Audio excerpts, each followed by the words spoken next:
Alapohjan kunnossapito on elintärkeä osa rakennuksen hyvinvointia, mutta se jää usein huomiotta. Tässä videossa käymme läpi, mitä alapohjan omistajana sinun tulee tietää ja miksi sen kunto kannattaa tarkistaa aina säännöllisesti. Alapohja on rakennuksen ja maaperän välinen rakenne, joka tukee rakennusta ja suojaa kosteudelta. Se mahdollistaa ilmanvaihdon ja varmistaa lämmön eristyksen. Vaikka alapohja on kriittinen osa rakennusta, monet kiinteistönomistajat eivät kiinnitä siihen tarpeeksi huomiota. Alapohjan kunto vaikuttaa rakennuksen terveyteen. Jos alapohja ei ole kunnossa, kosteus voi aiheuttaa homean ja vakavia vaurioita. Kosteus heikentää sisäilman laatua ja asukkaiden terveyttä. Siksi alapohjan tarkastaminen ja kunnossapito on elintärkeää. Alapohjan kunnon voi tarkistaa itse muutamalla toimenpiteellä. Varmistaa, että tuuletusaukot ovat avoimia eivätkä tukossa. Tarkista alapohjan rakenteet kosteuden, homeen ja lahovaurioiden varalta.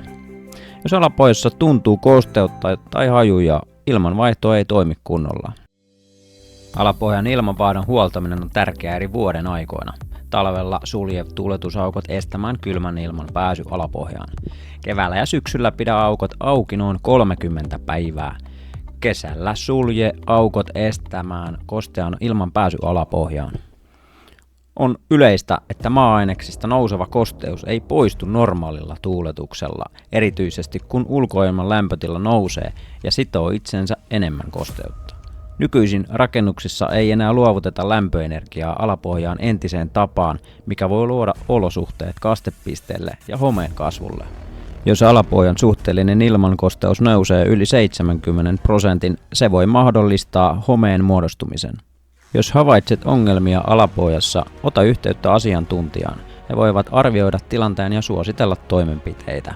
Katso seuraava video kosteuden hallinnasta alapohjassa ja kuinka estää alapohjan homehtuminen sekä suositeltu ratkaisu DST-menetelmä. Älä odota, että alapohjasi kunto heikkenee. Varmista sen terveys ja estä homeen kasvu tehokkaasti. Katso video, jossa kerromme kuinka DST-menetelmä voi pitää alapohjasi kuivana ja suojassa vaurioilta.